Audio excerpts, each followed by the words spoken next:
G'day, welcome to another growth cycle tutorial video. I'm very excited today because we're going to be making beautiful marmalade from freshly harvested grapefruits and lemons. Those lemons are a little bit older, but harvested just from the backyards and front lawns of houses in the community. So it's a really simple process, and I'm going to take you through it step by step. So what do you need to make marmalade, grapefruit marmalade, at home? Let me show you. I'm just going to do a really small batch today, so all I'm going to be using is 2 fairly large grapefruits, about the size of my hand, 2 lemons, just because I like that little bit of extra sour punch. I've got a grater, but in particular I've got this kind of zester section of the grater. I've got a bag of icing sugar, but this could be any kind of granulated sugar, just regular sugar, the cheapest stuff you can get, probably the best. I've got an old jar. I've got a measuring cup. This could just be a bowl. You don't need this because I've got a scale. Now you don't need to use a scale, but a scale is just going to help us to get a bit more precision, because otherwise you're going to probably want to use more sugar than you need, but we'd rather be precise. And I've got this because it's going to make the job a lot easier. Basically it's kind of like a blender, but it's a lot easier to clean up. And I've got a pot. Also, we're going to need a little bit of water. So I've just got filtered water here. But the first step is we are going to sterilize our jar. Okay, so how do we do this? Well, we put the jar into the pot. And by the way, we're going to use the same pot later on in the process, because it's going to, once we've cleaned the jar, the pot will also be clean enough to use for jam. So what are we going to do? Well, we put it into the pot. I'm going to bring this pot over to the stove. And I pre-boiled this jug of water, okay?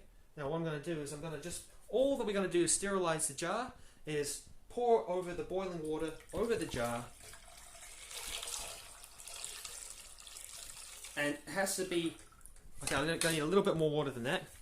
But what we're going to do is we're going to have this jar boiling in the pot for just a few minutes, maybe 4 to 5 minutes, and that will make sure that any bacteria will be killed off, so that when we jar up our jam, that it will be able to stay safe and have a long shelf life.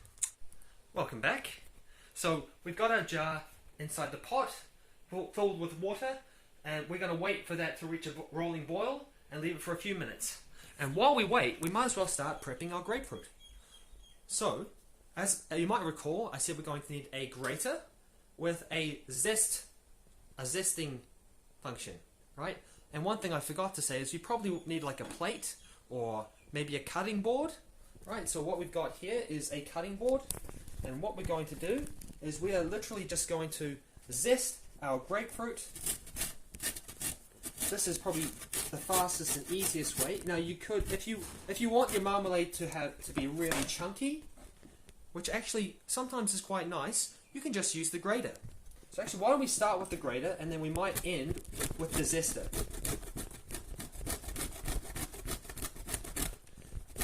Okay, and we're just going to peel off the zest of our lemons and our 2 grapefruit. So I'll do that because you don't want to watch me do that. I've sterilized my jar. It's just sitting in the pot over there now, and I've grated my grapefruits and lemons and done a little bit of zesting too. Now, one thing to note, my lemons were a little bit old, so they were a bit soft and spongy. And in the sections which were soft, or just the last little part, I wasn't able to grate it, which is where the zester really came in handy. Right, that's this part, and I found that I could use the zester on the sections which I couldn't grate when the fruit was too soft. So what I'm left with is this kind of fleshy looking piece of fruit. You see all this white section around the outside? That's called the pith. Now that can be quite bitter, and for a lot of people they don't like this. So if that's you could either peel it away with your fingers, or probably easier to cut, just to cut it away, just to peel that away. Because you might find it too bitter. As for me, I like coffee, I like bitter things, and I find the marmalade can often be really sweet, so I'm just going to leave it. So what I'm left with is this beautiful messy but beautiful pile of zest. Now, for this next section, I thought at first I was going to be able to use the measuring cup, but that was just going to be ridiculous. It was too small. So I've got a bowl, and what I'm going to do is I'm going to prepare the juice and the pulp for making a jam.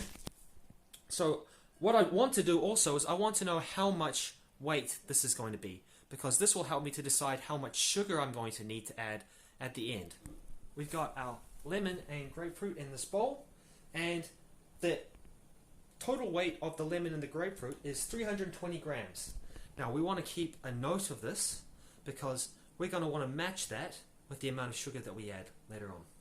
So now I'm going to bring my bowl over to somewhere where I can use my handy hand blender. And before we start blending, we really want these citrus, these lemons and grapefruit, to be cut into nice manageable chunks. So I'm just going to quickly slice my lemon into half and then into quarters, and I'll cut it up and I'll show you what I've got in a minute. And I'm just going to start just grinding it up into smaller pieces. So I've already done a bit of pulping it up, of grinding already. As you can see, it's basically like a fine pulp now, almost like a really thick pulpy juice, right?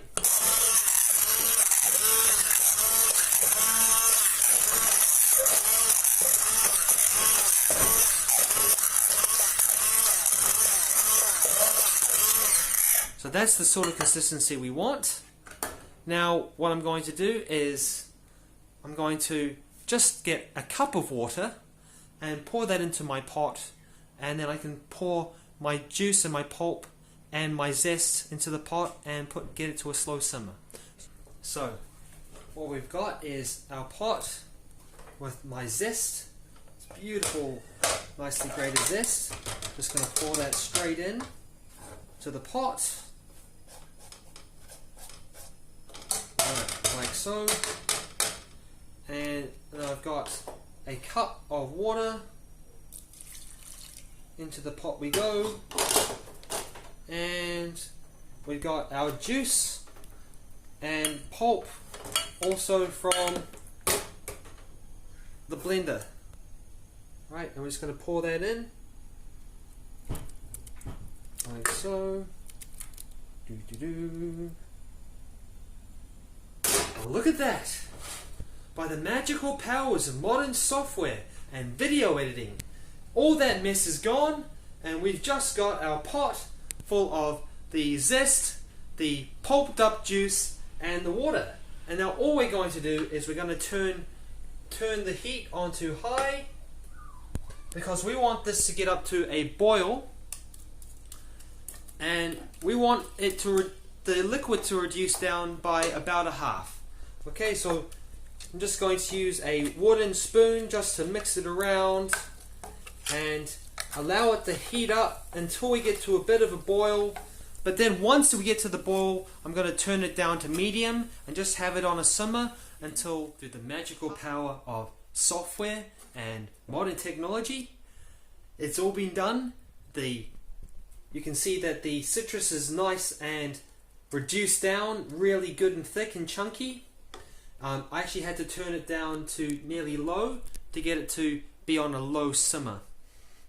Now, for the next, in a minute, we're going to need to add the sugar. But before we do, a really handy trick that I found from other marmalade makers, they get a small plate, or any size plate, and you stick it in the fridge.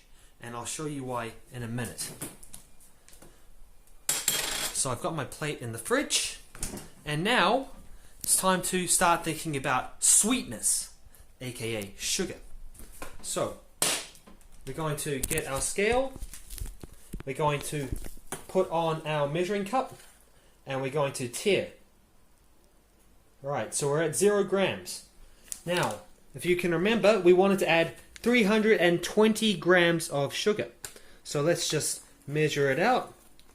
How much do we need? That's 2 grams. We need a bit more than that. Alright. So we've got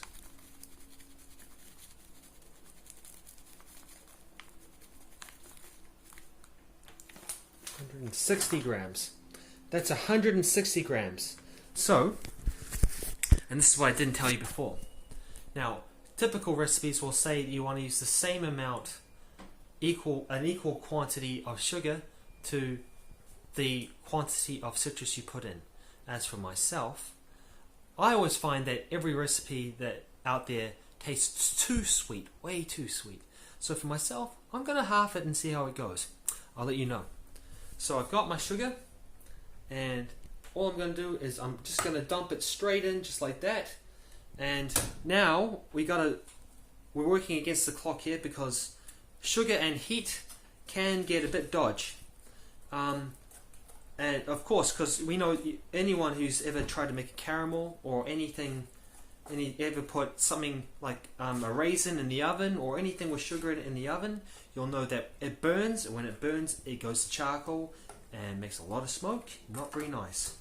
But we do need this to get up to about 105 degrees, which is called the gel point. If we don't get to that temperature, it won't set. The problem is if we go over that temperature, then it basically will set solid and become like concrete. So it's kind of like, it's almost like chemistry, a very, very delicate art.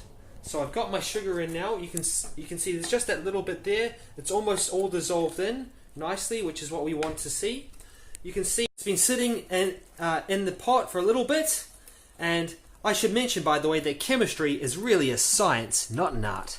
But anyway, the point is to say that it's looking to me like we're above that boiling temperature. The sugar is mixed in well, and when you add sugar, that raises the boiling point of water. So this should be getting close to about 105 degrees now. But how do we know how can we test to find out if it's actually at the right temperature without having a candy thermometer or a thermometer? Well, that's where this plate comes in. So this plate was sitting in the fridge for 5 minutes or so. All I'm going to do is I'm just going to pour out a little bit of my mixture onto the plate. And I'm going to leave it. And if that turns into a solid, just give it a minute. If that's starting to set, then we know it's hot enough. Now that looks to me like it's close, but still a little bit liquid. So I'm going to just give it a little bit longer.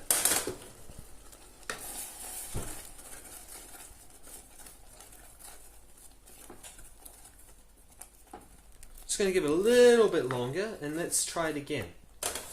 Alright. So I poured my plate, I clean off my plate a little bit. But it's got a good boil going now. So I'm just going to pour a little bit more onto my plate and see how it goes. So let's see.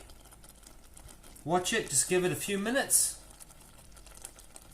Okay, I can see it's already solidifying, it's forming a gel there. So I'm just going to take my marmalade off of the heat. And let's just double check this. So if I pour that, it's quite thick. I can see the consistency is set. And you can see how it's flowing kind of more like a gel, like a jelly. It looks like it's perfect. So I'm going to pour this into the jar while it's hot, right? I'm going to close the lid tight, and because it's hot, what that means is it's actually bigger than it would be when it's cold. What that means is I pour it into the jar when it's hot and it's big, and as it gets colder, it contracts, and that means that the volume inside the jar decreases, which creates a vacuum, and that is what will allow the jar to stay better sealed and will keep it sterile for longer. Of course, adding all that sugar means that there's very little available water, which is also why you'll never see mold and you'll never see bacteria as an issue in a properly made jam. So I will jar this up, and I will show you the results in a minute. So I'm so happy. It's fantastic. I'm still astonished how well this turned out. I can't believe it though. that one grapefruit and lemon was not only enough to make a very, very hefty jar, a full jar of, I won't name the brand, but a full jar size of marmalade, but I've also got almost enough for another jar left over. And that was just one grapefruit and lemon. But I think this stuff will taste even more amazing. Now, one thing I want to note, now I don't want to show off the brand, but if you look, you should be able to see that it's indented, right? If you look at the top, that it's pulled in, that's because of that vacuum seal. And so now I can spread this onto my toast. Who doesn't love a nice piece of toast with a good spread on top? Anyway, but rather than spend all day spreading it on, I'll just show you the fruits of my labor. Beautiful. Oh my goodness. That's so good. It's got a nice sourness from the lemon. It's not too sweet, but it is sweet. Oh, there's so much flavor in that. You gotta try it. It's so easy. And if I wasn't making this video, it would have literally taken me about 15 minutes to make this in the prep time, and maybe 15 minutes to cook it. So 30 minutes, I reckon that you can manage that. And trust me, it's amazing. Tastes so good. Anyway, stay smiling, and hopefully you found that video interesting. I'll catch you later. Cheers. Welcome to another Grow to Cycle tutorial video. Today I'm really excited because we're going to be making a beautiful citrus marmalade with freshly harvested grapefruit and lemons just from trees around the community. So it's August now, and it's the end of a really bumper citrus season in New Zealand. We just had grapefruits and lemons and oranges coming out of our ears. And so many people, so many houses around my community just have grapefruits just lying all over their lawns. So, like, there's no reason for you to not be able to access grapefruits if you live in this beautiful country. Just go and knock on the door and say, hey, do you want those grapefruit? Do you mind if I pick them up? So anyway, what we're going to be doing is making marmalade. So I'm quite excited. This is a very, very amazing, magical process almost, because inside of the citrus, you have this incredible compound called pectin, and it's in the pips, and it's called the pith, which is that white kind of bitter part around the outside, and also just inside of the pulp itself. It's called pectin, and that is what allows the juice and the rest of the liquid that we're going to be collecting out of these citrus to form a gel, or kind of like a jelly kind of, which is where you get your jam, your marmalade, right? So what do you need to make marmalade? Well, so what I want to do also is I want to know how much weight this is going to be, because this will help me to decide how much sugar I'm going to need to add at the end. So what I'm going to do is I'm just going to tear my bowl and add my 2 lemons and 2 grapefruit. Alright, so I've got 660 grams. Now I'm looking at this, I think this is going to be too much for one jar. So actually what I'm going to do is instead I'm going to use the 1 lemon and 1 grapefruit, and I'm going to use the zest from all 4, but I'll eat these separately. So there we go, so that's 320 grams. Nice. 320 grams, and now what I'm going to do is, now some people say that you shouldn't include the pips. Well, if you don't want to have the pips in your jam, then take them out at this stage. You will want to cut them in half and pull out the pips. As for me, I honestly don't, I think it's quite endearing in a way to have a homemade jam with some pips in it. Of course, I can just take the pips out once I've spread it on the toast, right? But the thing about the pips is you want to include them when you're actually making the jam, because they have pectin in them and they will help your jam to set. So I personally am just going to leave them in there, and I suggest you do also. So I'm going to now use this to blend up my citrus. So, but firstly, I'm just going to have to find somewhere to plug it in. So just bear with me, and I'll see you in a minute. And some of you might be wondering, well, this doesn't look all that appetizing, or it doesn't look all that clean or sanitary. Well, one thing I would say is, firstly,